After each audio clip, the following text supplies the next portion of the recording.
Hi, I'm Erica Del Sordo. I have another fantastic show today. This one extra special for me, especially because Julie Johnson has been my very good friend since we've been 2 years old. That is a very long time. I'm not going to give her ages now. She's now living in Leesburg, Florida. She is the range manager at Aries Training Facility. Hi, Julie. Hi, how are you? I'm good. How are you doing today? Oh, doing good. Crazy days. I'm telling you, you've got a busy, busy schedule. And the one thing I had wanted to mention to start this off was that the Trump administration has made an announcement in just the past several hours that apparently the firearms facilities are essential businesses to stay open, which is fantastic news considering what you do. Yes, definitely. I think it's really important that Trump clarified that. It's something that the Department of Homeland Security had said as well, that we are essential. Anybody who is a firearms store that sells guns and ammo, people that give training and ranges and that type of thing. And you have to remember, it's not just everyday average Joe that comes to our ranges. It's also law enforcement as well. We have a ton of law enforcement and other, FDLE and that type of thing. They come out and they train at our facility. So, we want to make sure that there's a place open for them to come to and train, as well as all these new gun owners. Absolutely. You had been telling me recently that there are a lot of people looking to buy guns. They're looking to buy ammo. And I have heard from news reports down south that there's been a lot of robberies and everything happening with what's going on with the coronavirus. So more and more people are looking to protect themselves and their property. Yes, absolutely. I just saw it today in Volusia County, not too far from me. A mother with a bunch of teenagers at home had to shoot a robber who was breaking in and coming in her window. And, she's on 911 saying, I don't want to shoot him and get out of my window, get out of my window. And she had to shoot him because apparently he didn't listen. Wow. Yes. Well, that's a very good example. That's a very good example. People are going crazy. I mean, they're literally, I live in North Florida now as well, and they're literally breaking into vehicles and everything for toilet paper still. So it's just What crazy. is the craze with the toilet paper? And it's still a problem. We were just at Publix the other day, and it's still completely empty over there. So I have no idea, but spare a square, right? Yes, yeah. So on top of running this range, though, and I do want to mention you are an NRA licensed instructor. Yes, certified through the NRA to instruct in firearms. My husband and I both are. He's a training counselor with the NRA, and we both manage the range. Okay. All right. So on top of that, though, that's what I want to mention. You've got all this going on. You're running a range, and is that 7 days a week? Pretty much. I mean, the range is actually physically open Wednesday through Sunday, but Mondays and Tuesdays, I'm at home, like doing administrative stuff and emails and following up. And 7 days a week, and even at weird hours, my phone is ringing, people calling to ask if the range is open, do we sell ammo, and those types of questions, and constantly social media, fielding emails. It seems like it never stops. It doesn't end, and it doesn't even end there. You're a mom. So Yes. now you've got that fantastic new task of needing to start homeschooling. And when does that start? Yes, we actually, I've been blessed this far, and it'll start tomorrow. So thank goodness they're not here for this interview today. I have a 2-year-old and a 6-year-old, and they are high energy. So yeah, it'll be interesting trying to get into a rhythm and get into them understanding, okay, you need to do your task while I'm doing my task. This is true. So what do you give other parents, kind of like any recommendations? You get very creative, and that's what I've always loved of it. You really do. You think of things and I'm going, you got to sell that somewhere. What advice would you give other parents who have a full-time job such as yourself, and you've got to kind of tape the kids down? Yeah, Well, it's hard. And first of all, you have to give yourself a little bit of room for wiggle and some grace and forgiveness. You can't be all business. And this is globally happening. So other people also are dealing with the same challenges. So that level of professionalism has kind of been stretched to let people, have, I don't know if you've seen the one video, the husband, and he's in his underwear and then walks into the door and she's in the meeting. And it was hilarious. But these types of things are going to start happening with kids interrupting and that type of thing. And I think, we all just have to give ourselves a little bit of forgiveness and be okay with it and know that it's going to happen. that's true. That's very true.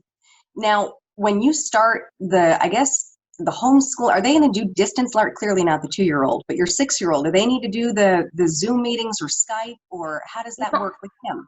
My kids were in Montessori school, so most of that's all hands-on learning and everything. So there's not going to be like those online things. For us, I'm going to drive to the school once a week, pick stuff up, take it home, do all the activities with the kids, and then bring them back at the end of the week.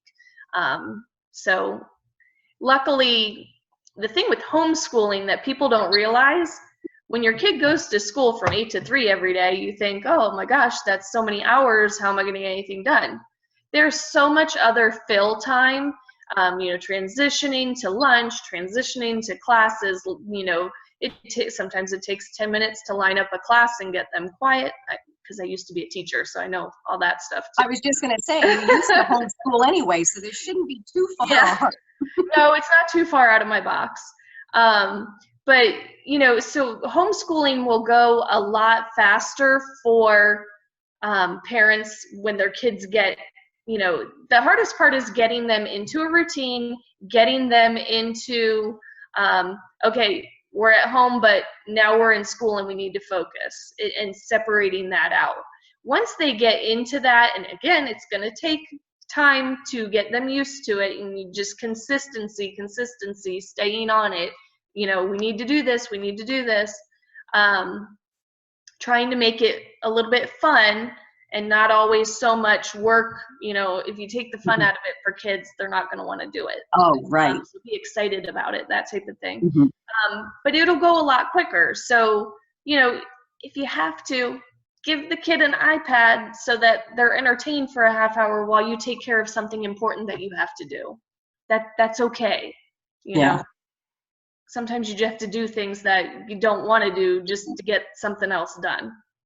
This is very true. This is very true. And then you're pretty busy. You were telling me the other day about what it was like bringing them to the range, because sometimes you've got to just take them to work. Yes, I've been a working mom. I don't even want to say stay at home or there, out. I do it everywhere. So, after 3 o'clock at the range, they'd be out there for like an hour with me. And, sometimes they run around and play in the dirt and have a good time, because we have 100 acres. So there's like 10 acres in the front of the property away from all of the range that the kids can, be in, that I can see, and then they're totally fine and safe and have fun. And other times they are right there with me under my tent watching iPads while I'm, talking to customers and giving tours and signing people up and that type of thing. So that's awesome. And by the way, because I know that there are going to be some people who go, what? She brings the kids to the range. No, yeah, that's why they don't understand that. Yeah, they don't understand how safe you guys are. Range. We have the front portion fenced off, so it's all separated. I always have at least one other person on the range watching the actual shooters, so I don't have to do that part of it. I'm primarily the administration back end part. Good. While we're talking about the range again, with the coronavirus happening, tell me some numbers. Do you have a lot more people heading in there? Of course, you were explaining that more people are looking for weapons. And what precautions are you taking kind of to keep the place somewhat sanitary during this time?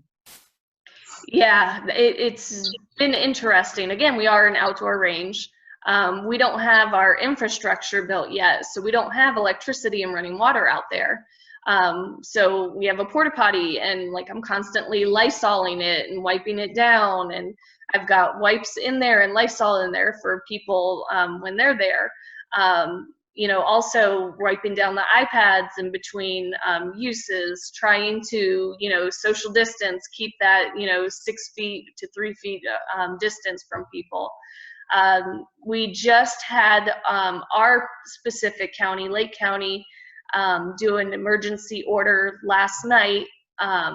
So tomorrow when we open, we will have kind of stuff that we were doing anyways, but now we'll just make it more obvious. We have 26 stalls. We were trying to spread people out in those stalls. Now we're definitely gonna like alternate and block stalls off so that, you know, people are definitely further apart. And they required a couple other things. Some people are seeing it when they go into the grocery, where they're putting X's on the floor where you're supposed to stay, and you're supposed to, you know, keep 2 shopping cart lengths apart or something. So similar things to that, that's going everywhere. You know, and you just have to get creative with whatever business you have and figure it out. You know, marking paint on the ground, I think, is going to be our go-to. I like it. So you're still holding a bunch of events? I know you guys always hold a lot of fantastic events. Do you still have those coming up, or those kind of canceled? Luckily, our last big event that we had was almost a month ago, before this whole thing blew up. So it was right on that cusp, and we squeezed it in just in time before things blew up. So no, we don't have any more huge events. We still have a lot of training classes on the schedule, which we're not going to stop any of those, because, you know, especially for all these new gun owners, it's super important for them to get training and know how to use their firearms safely, because most of the time there's some sort of accident. That's when people get hurt, and we don't want that to happen. So, you know, we're going to keep it to that 10-person and below, you know, a lot of one-on-one, and, you know, again, during those classes, trying to keep as much distance as we can. You guys are fantastic. Both you and your husband are fantastic trainers, I have to say that.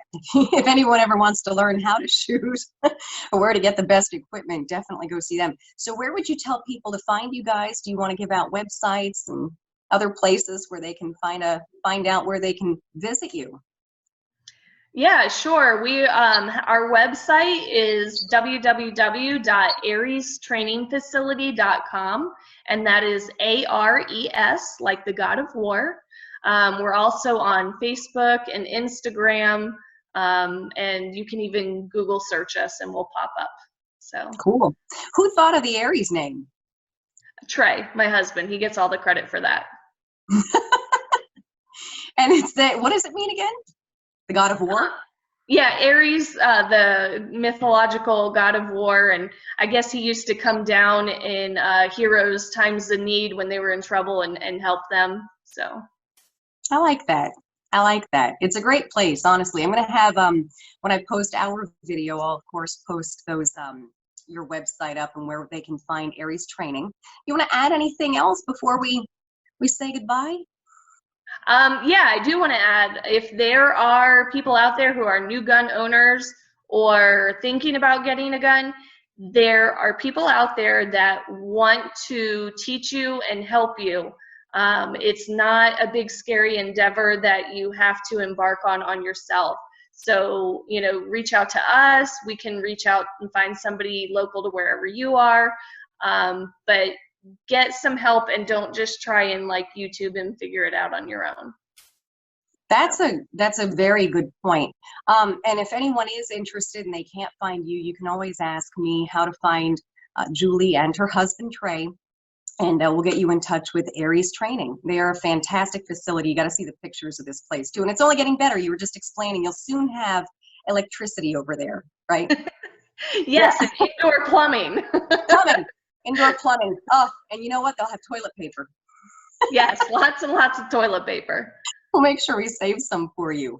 Well, folks, this is really a special one for me because, like I said, Julie and I have known each other since we were very, very tiny, and she's doing a whole lot. Talk about someone with a lot on her plate. Julie, I can't thank you enough. Thank you very much for being with me.